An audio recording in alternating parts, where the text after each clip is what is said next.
souls are in your debt, Graves. If you finish the ritual, the Archmother herself will join that number. Hello everybody and welcome to our first installment of Trial of Trials on Deadlock. We have our first character, Graves, and her weapon, the Teacher. Is at 4 bullet damage, 9.8 bullets per second, 40 ammo, 2.8 second reload time, 635 meters per second bullet velocity, 8% bullet lifesteal, 50 light melee, 116 heavy melee, and an 8 meter to 17 meter beam range. It is a short reach, that is for sure. Here are her vitality, weapon, and spirit investments, just in case they change or become varied by character for whatever reason Valve decides. Here is her one ability, or whatever you decide to put her first ability on, Jar of the Dead. You passively collect death little green orbs from units or anything when they die. You store up to a certain number of charges, which can be increased but does not increase the amount that the charges give you. And here is the damage numbers and a level upgrade rewards. And here is what it looks like. You can see that little circle up here, how fast the jar flies, about how many come out usually, and what it looks like when they zoom in on a target while you are focusing it. And here is her second ability, Grasping Hands. You lay down a little line that after a short delay will show up, and Grasping Hands will hold them in place and do a little bit of damage. And this doesn't tell you it, but you can get them on a second pass through if they try to dash away from the line and then have to backpedal into it. Here is what that clip can look like. You can see here I'm kind of sneaking up on the enemy. I throw it behind them and then I dive them with the jar and keep laying on some heat. Of course they've got to back out, but then they immediately have to dash back in and end up taking way more damage than they bargained for. And here is her third ability, which is a passive and not activated. It is Essence Thief. Whenever you basically weapon damage something, you shred a little bit of their weapon damage, stealing it for yourself, and their spirit resist over time. And of course, here's the level and what all it can kind of level into.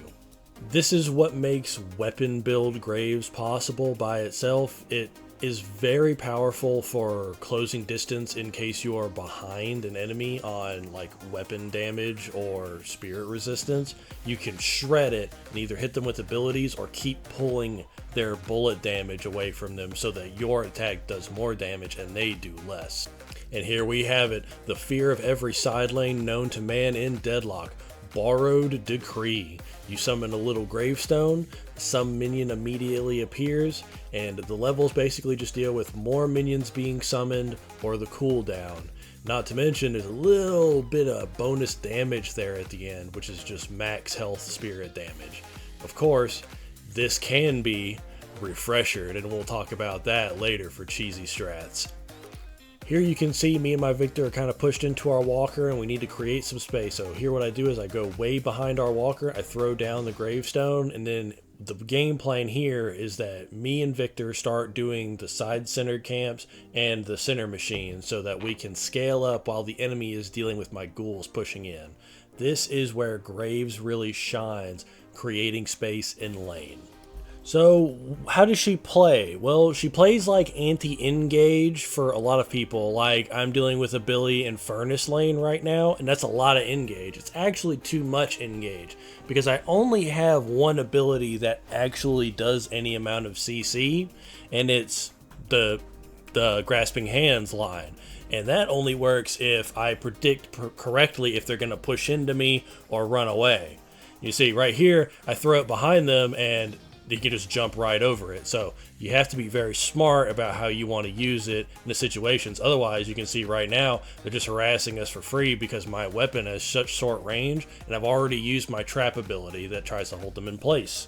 So, on the topic of cheesy strats, there is a very certain strategy that you can use that utilizes the item called Refresher, superior cooldown, and superior duration, which will make this build absolutely disgusting, specifically for your Borrowed Decree. And your Borrowed Decree will basically last longer, be up more often, and Refresher will be up more often, and that will allow you to take over any two lanes or assure that any lane in the game cannot be pushed. So here we are, kind of later into that same game, and you can see we're not doing too high. We're actually getting pretty far behind, and we had our Abrams disconnect, who was quite the character. He used a couple of slurs and then jumped the chat. So here we're kind of pushed in, so I need to create some space. And here I create one gravestone, immediately use refresher, and then create the other gravestone. As you can see, they're both still up. So now I can go join my other allies in a lane, go protect another lane, or have any number of options. I've basically created a whole other character worth of damage and stats to protect a lane. Alright, watch. My team is fighting in middle, and you can see there's one hit on 2 enemies right there, and we get a lot of damage. Like, look, Silver just took damage, Drifter's already half health. I am actually putting a lot of damage on the board, and I'm pushing a side lane where the team fight isn't even happening. Look, Drifter's almost dead. Alright, so here you can see I've had to fall back from turrets, and look at the minimap. I've been gone from this lane, and my team lost that team fight. But our walker still hasn't fallen because 2 gravestones is impossible to push through. It's just way too much health and damage to be overcome. They had to push a whole other lane just to avoid me. Here's another great example. We're pushed in real deep on yellow, might even lose those 2 turrets, but we don't need people to play with us. We can just sit here and push a lane by ourselves with 2 tombstones, and then we fall back to base to help out. This is an obscene amount of pressure. Their pocket could show up and try and push it through, and it would never get past those gravestones without having to take a ton of damage first. So here I can go in, help my team follow up, and put in some work, even manage to help catch this hillbilly out. Alright, so with all that said, that's about all the information I have for you on Graves, and I hope that you guys can understand that this is the first time I'm doing this, so obviously there's going to be things that I can improve. Happy to have you for the first trial of Graves on Deadlock. Maybe whenever the game gets fully released, if they change some stuff, we can have some more fun talking about what happens next. Anyway, don't do weapon Graves. Love you, bye!